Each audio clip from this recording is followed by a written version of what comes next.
Assalamualaikum warahmatullahi wabarakatuh. Alhamdulillahilladzi anzala kitabahu linnas. Asyhadu an la ilaha illallah wahdahu la syarikalah wa asyhadu anna Muhammadan abduhu wa rasuluh. Allahumma sholli ala sayyidina Muhammadin wa ala alihi washabihi ajmain. Amma ba'd. Salawat serta salam semoga tetap tercurahkan kepada junjungan kita Nabi Muhammad SAW beserta keluarga, sahabat, dan insya Allah sampai pada kita semuanya. Pada hari ini insya Allah akan saya sampaikan tentang ibadah puasa di tengah-tengah wabah corona.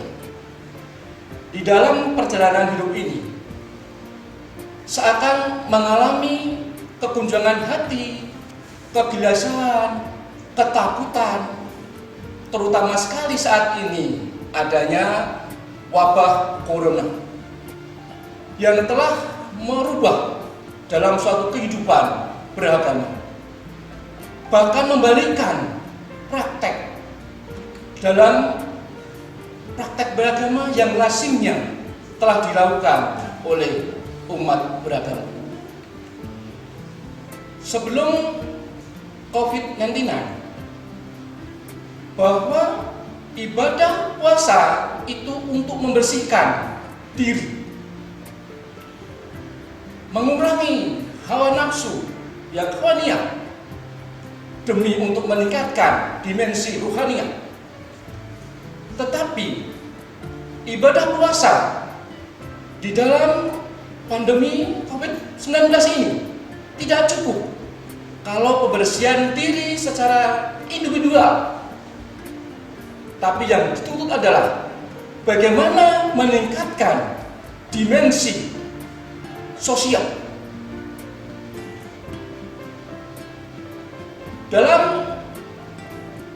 Di tengah-tengah wabah corona ini, pelaksanaan sholat tarawih di masjid,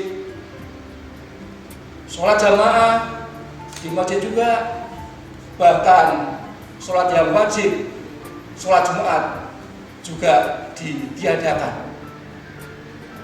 Ini ada fatwa MUI-nya. Virus corona ini mengisyaratkan bahwa sholat tidak hanya di masjid, tapi dilakukan juga di rumah bisa.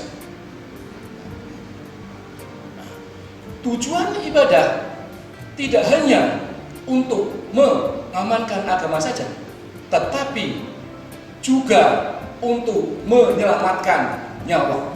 Dan menyelamatkan nyawa di tengah-tengah wabah corona itu lebih utama daripada ibadah yang sifatnya sunnah di masjid. Demikian juga di tengah-tengah wabah corona ini mengisyaratkan bahwa kita di dalam ibadah puasa ini harus juga tanggap juga merasakan kelaparan yang diderita, yang dialami oleh sesama manusia. Masyarakat saat ini dalam ibadah puasa dilaksanakan dalam kondisi yang krisis secara finansial. Mereka telah di PHK, mereka telah dirumahkan, usaha-usaha juga tidak jalan, bahkan tunjangan-tunjangan yang terstruktural juga ditiadakan, bahkan honor-honor yang tertentu juga ditunda. Sementara kebutuhan secara pokok itu harus ada makan, adanya harus menghidupi, memberikan nafkah istri dan anak-anaknya. Ini juga tetap harus bayar sekolah, tetap harus membayar kuliah, bahkan kalau terlambat juga didenda. Ya, jadi Mabah kita juga masih menerapkan denda kalau mahasiswa telat untuk membayar kuliahnya. Ya. Nah, dalam hal ini perlu untuk menumbuhkan kepekaan dimensi sosial. Ibadah puasa tidak hanya untuk meraih pahala-pahala akhirat, tetapi juga diharuskan untuk menajamkan kepekaan sosial agar bisa menjadi orang yang dermawan. Tapi di balik wabah ini juga ada hebatnya. Sebagaimana di dalam Quran surat Al-Baqarah ya, ayat 286, Allah tidak akan membebani manusia kecuali sesuai dengan kesanggupannya.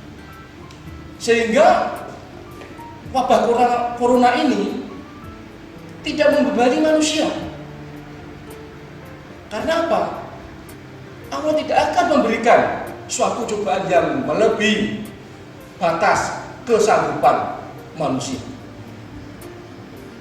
Dengan demikian, maka Allah memberikan satu kepercayaan kepada negara, kepada bangsa, kepada kita semuanya, bahwa kita semua ini ya, sanggup untuk mengatasinya, karena masih dalam batas-batas kesanggupan manusia. Demikian juga di dalam Quran surat Al-Insyirah ayat 5 yang berbunyi, A'udzubillahi minasyaitonir rajim. Bismillahirrahmanirrahim. Inna ma'al usri yusra. Bersama kesulitan ada kemudahan. Di balik semua musibah pasti di balik itu juga ada suatu manfaat, ada hikmahnya. Hikmah adanya wabah corona ini. Kalau dalam keluarga, kalau dulu dalam keluarga ya ketemu jarang, pulang malam ketemu sebentar, omong-omong tentang gaji minus, banyak potongan-potongan. Nah, ini diucapkan. Pekerjaan banyak, saya itu tidur. Jarang berkumpul. Makan bersama pun juga jarang bersama suami istri dan anak. Tapi bagaimana di dalam wabah corona ini? Semua warga berkumpul, makan bersama, ibadah bersama, sholat jamaah di rumah bersama, tarawih bersama. Setelah tarawih bersama, tadarus bersama. Begitu harmonisnya. Bahkan sampai masa itu ya, suami, istri dan anak bersama-sama. Kalau nggak ada wabah itu nggak pernah itu terjadi. Ya sekarang malah harmonis demikian. Ya, karena seharian di rumah. Ini hikmah yang lain. Kalau dilihat di dalam lingkungan, kebetulan saya pengajar hukum lingkungan dan termasuk salah satu anggota pembina hukum lingkungan Indonesia. Sekarang coba kita lihat, lingkungan menjadi bersih, langit menjadi biru. Suara-suara kebisingan berkurang karena kendaraan di jalan berkurang. Suara knalpot pun juga jarang. Udara bersih, tidak banyak asap dari pabrik karena mereka tidak beroperasi. Sungai juga menjadi baik. Ya, kemarin saya lihat itu di Sumatera itu sungai-sungai malah yang pada mandi. ya, anak-anak pondok itu ya, di Tapanuli sana ada untuk mandi ya. Berarti tidak ada limbah situ. Ini loh ya, polusi Soram Monur bagus. Ini kaum muslimin rahimahullah, para pemirsa yang budiman. Lantas bagaimana untuk mengatasi kegelisahan, ketakutan dengan adanya wabah corona ini? Allah telah memberikan suatu resep sebagaimana di dalam Quran surat Al-Ma'arij ayat 22-23. Konsep untuk mengatasi kegelisahan, ketakutan manusia. Yang pertama, menegakkan sholat secara kontinu. Karena di dalam sholat itu kita bisa berkomunikasi, berkonsultasi dengan Allah Subhanahu wa Ta'ala. Di dalam sholat tidak dilarang untuk mengonsultasikan, mengemukakan problema yang ada di dunia ini. Coba kita kembali melihat di dalam bacaan sholat yang duduk di antara dua sujud. Yang kedua, menginfakkan harta. Bahwa harta yang ada pada kita ini sebagian adalah milik fakir miskin, maka kita keluarkan baik berbentuk zakat, berbentuk sedekah atau infak. Setiap bulan kita ambil 2,5 ya, seperti saya sama istri saya setiap bulan mesti nodong pada istri saya, 2,5 punya saya. Ini kemudian nanti saya berikan saya kerja, saya suruh bawa istri, baru nanti kalau balik 25 2,5 dikasih biasanya dikasih lebih itu sama istri saya itu kasih lebih nanti saya berikan kalau yang lalu saya berikan masjid. Kemudian sama istri berdiskusi, sebaiknya yang saudara yang terdekat. Kemudian kita berikan yang saudara-saudara memang membutuhkan. Memang kalau kita berinfak atau sedekah memang lebih baik itu yang terdekat dulu dari keluarga kita atau tetangga kita. Tetangga kita itu siapa?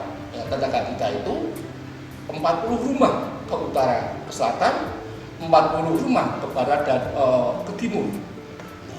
Ini kalau lembaga pertinggi ya karyawannya atau juga mahasiswanya juga itu yang perlu dibantu, mungkin ada kesulitan apalagi di wabah corona ini itu perlu dibantu.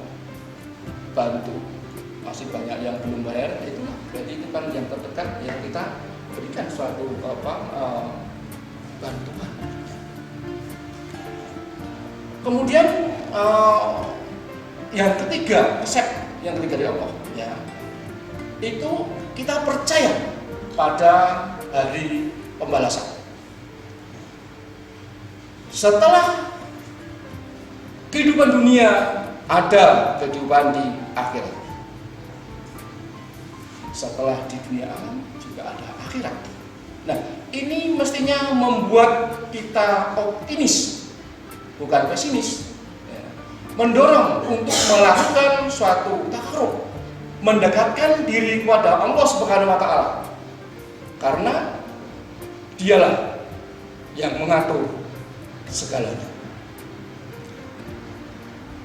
Kemudian resep yang keempat adalah menjaga syahadat, menjaga syahadat. Itu kalau kita menjadi suatu saksi, ya tentunya harus jangan bohong, jujur, jangan menyembunyikan dalam suatu kesaksiannya itu. Kemudian yang kelima, bahwa kita takut akan adanya siksa Sehingga kita selalu berbuat yang baik, sehingga tindakan-tindakan yang tolim, yang jahat mesti ditinggalkan. Termasuk kemudian kita harus juga menjaga kehormatan, menjaga kemaluannya, termasuk menjaga untuk tidak zina. Menjaga kemaluan itu penting, kadang-kadang kita tidak dilakukan, ya. Itu menjadi siksa kalau kita ada najis demikian. Kadang kita kencing atau kita batuk keluar demikian. Yaitu dulu saya pernah ngaji itu diajari biar pipisnya tuntas, kalau habis pipis itu diam-diam 3 kali itu, biar bersih. Karena nanti kalau ternyata setelah kencing masih ada itu untuk sholat, aduh itu nanti akan diberikan satu siksa. Kemudian resep yang ketiga adalah resep yang terakhir, ya, untuk menjaga sholatnya. Bagaimana menjaga sholatnya? Sholat di awal waktu, menjaga syarat, rukun dan sunnahnya. Ketiga, menjaga kekhusyukannya. Dan yang keempat adalah jihad sholat. Bagaimana jihad sholat itu? Ya, kita setelah sholat kita masih memperhatikan jiwa dan hati sholat yang tetap dilakukan setelah sholat itu. Nah, ini beberapa satu resep untuk sebagai obat agar kita tidak gelisah, ketakutan dalam adanya wabah corona ini, dan kita menjadi suatu perenungan kita semuanya musibah ini. Kemudian kita renungkan di dalam kesendirian, dalam menjaga jarak dengan dunia, menjaga kesendirian dengan diri sendiri, dan menjaga tetap berdiri sendiri dengan Allah. Maka disitulah kemudian kita juga mengakui sebagai hamba yang lemah, untuk kemudian bisa kembali ke hamba yang dhaif, yang mengakui kelemahan kita di hadapan Allah Subhanahu wa taala, dan kemudian kita bertobat tentang apa yang pernah kita lakukan.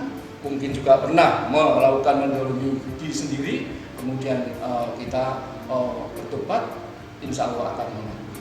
Sebagaimana di dalam Quran surat Al-Maidah, barang siapa yang melakukan tobat setelah melakukan kejahatan, Allah akan menerima tobatnya.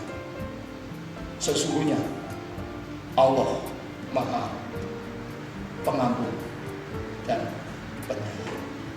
Allah itu juga memberikan peringatan, memberikan pelajaran, tetapi juga baikkan pada kita menerima tobat kita.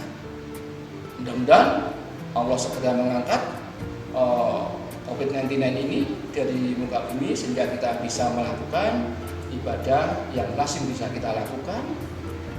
Ke masjid lagi, ya kalau laki-laki yang mesti wajibnya ke masjid, ya, kegiatan-kegiatan ibadah lagi bisa kembali ke masjid kembali. Mudah-mudahan Allah segera mengangkatnya COVID-19 ini. Demikian yang bisa kita sampaikan. Kurang lebihnya mohon maaf. Wassalamualaikum warahmatullahi wabarakatuh.